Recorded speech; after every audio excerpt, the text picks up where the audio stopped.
Namo Sang Hyang Adi Budaya, Namo Buddhaya.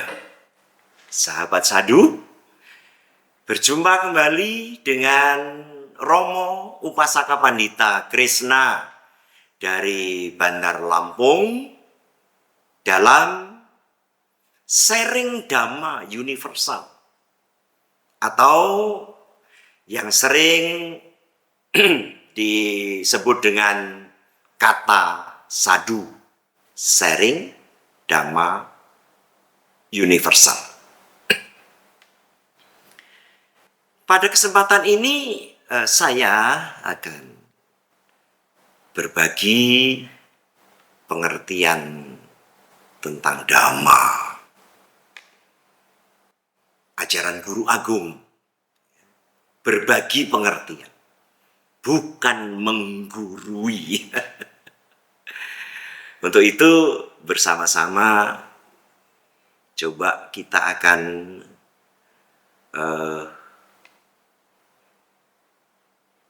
memberikan pengertian tentang salah satu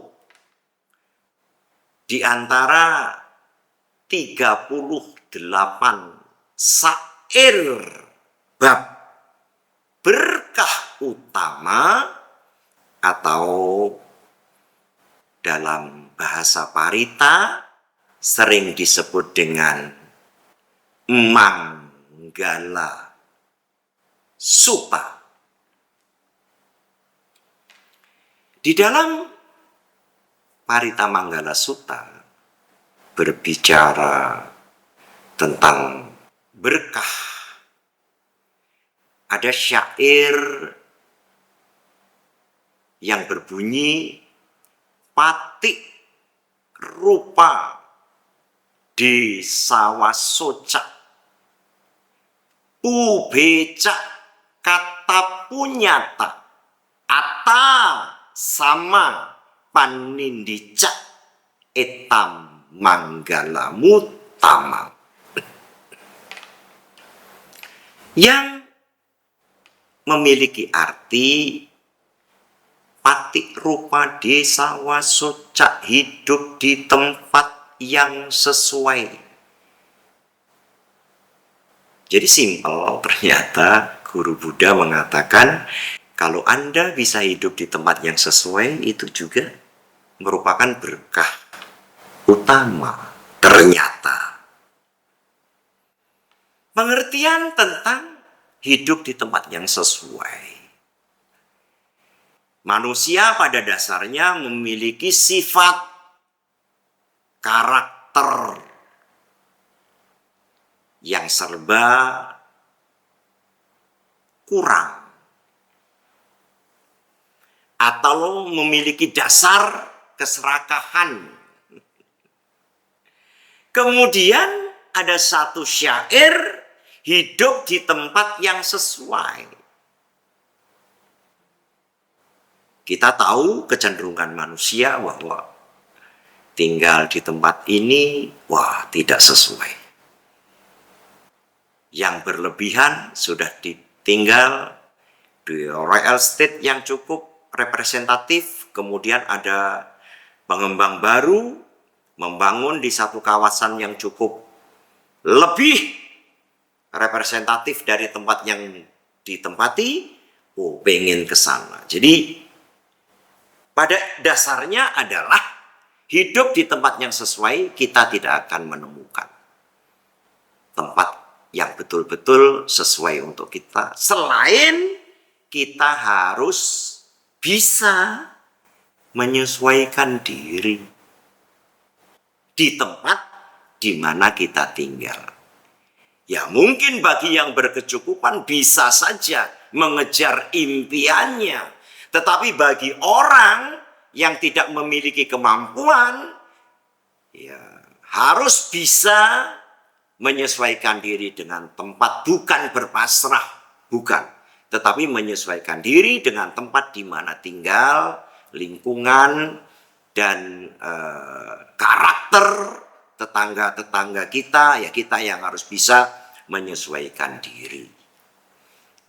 Dalam cerita Buddhis agar kita bisa menyesuaikan diri, ada satu cerita demikian. Ada keluarga yang aktivitasnya adalah peternak domba. Ironinya, peternak domba ini bertetangga dengan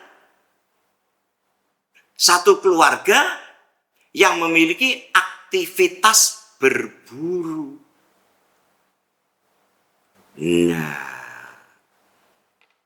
kalau kita sudah berbicara tentang peternak domba, mungkin dombanya lebih dari 50, bahkan lebih dari 100 domba. Namanya juga peternak domba. Dan peternak domba ini di masa-masa dulu, biasanya domba ini dilepas liarkan, kemudian di saat sore hari dimasukkan ke kandang. Biasanya seperti itu.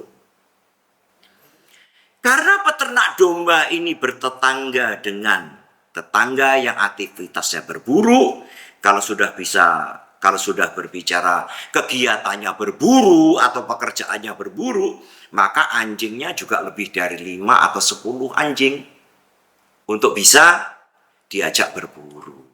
Senjata bagi pemburu. Nah, maka dari itu seringkalilah anjing-anjing daripada pemburu ini mengganggu anak-anak domba. Dikejar sana, kejar sini, diajak bermain, ya, karena mungkin anak domba ini satu mainan yang lucu. Walaupun tidak digigit, tidak dimakan, tetapi sering sampai anak domba itu kelelahan dan mati. Nah, si peternak domba ini merasa tidak enak hati gitu. Kalau mau negur, nanti takut salah paham. Kemudian si peternak domba ini ingin mencari orang, ya katakanlah konsultasi sama penasihat hukum. Nah, akhirnya peternak domba ini pergi ke kota mencari penasihat hukum, mohon nasihat bagaimana caranya menghentikan anjing-anjing itu jangan sampai mengganggu anak dombanya. Nah, si penasihat hukum ini memberikan dua alternatif.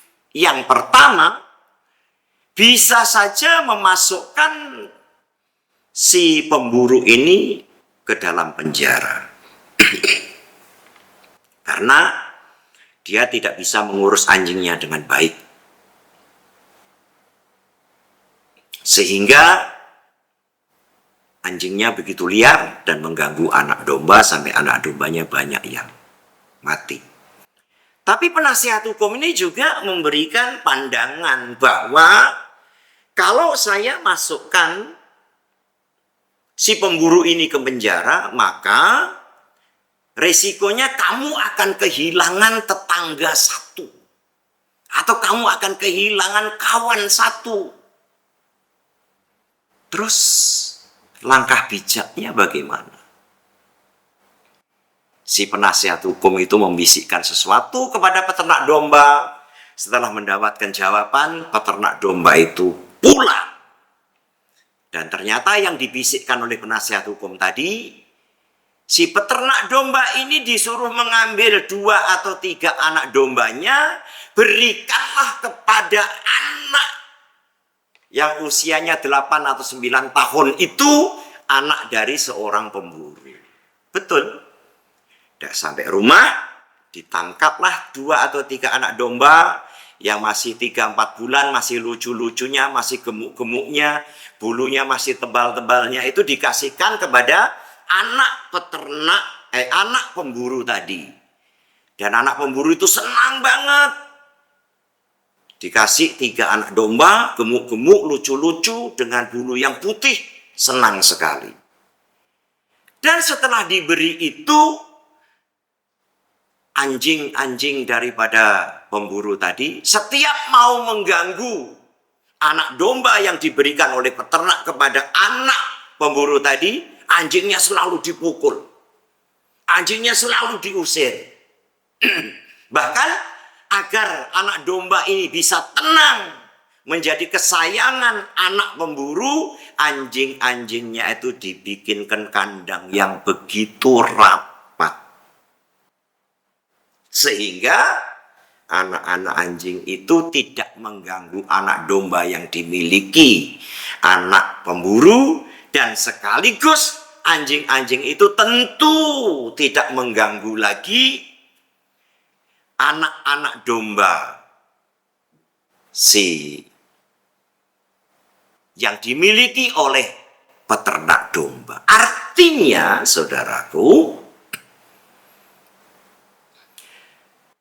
hidup di tempat yang sesuai dengan jalan menyesuaikan diri. Yang pertama, dombanya tidak lagi diganggu. Kedua, tidak kehilangan persahabatan, persaudaraan, harmonis di dalam bertetangga, dan imbal baliknya timbul kasih sayang, timbul persaudaraan. Setiap pemburu itu mendapatkan hasil buruannya, selalu dipotongkan daging yang begitu istimewa, dipotongkan daging yang berkelas, diantarkan kepada si peternak itu. Maka menyelesaikan masalah yang tadinya mungkin bisa saja itu kebencian, karena alternatif pertama bisa saja saya memasukkan si pemburu itu ke dalam penjara karena anjing-anjingnya telah mengganggu anak domba kamu, tetapi risikonya kamu akan kehilangan saudara, risikonya kamu akan kehilangan satu tetangga.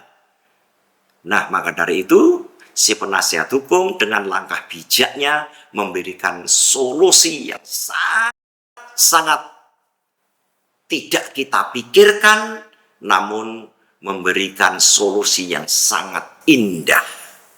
Maka dari itu kita yang harus berusaha menyesuaikan diri.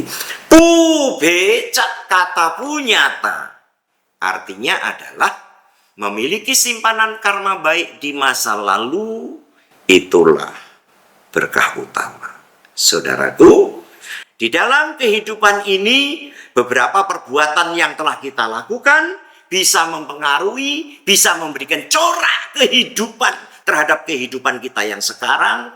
Namun faktor yang tidak kalah pentingnya adalah kehidupan kita sekarang juga dipengaruhi oleh perbuatan kita di dalam kehidupan kita di masa lalu. Maka dari itu guru Buddha mengajarkan bahwa salah satu berkah utama itu adalah bukan sekarang memiliki harta benda yang luar biasa, bukan sekarang hidup sukses, bukan sekarang menjadi seorang miliarder, tetapi ternyata faktor pendukungnya adalah memiliki simpanan karma baik di masa lalu. Jadi kehidupan kita yang sekarang ini, faktor terbesarnya adalah juga dipengaruhi oleh hasil karma atau simpanan-simpanan perbuatan kita di masa lalu, sehingga kehidupan kita sekarang ini baik, bisa menjadi sukses, bisa menjadi miliarder,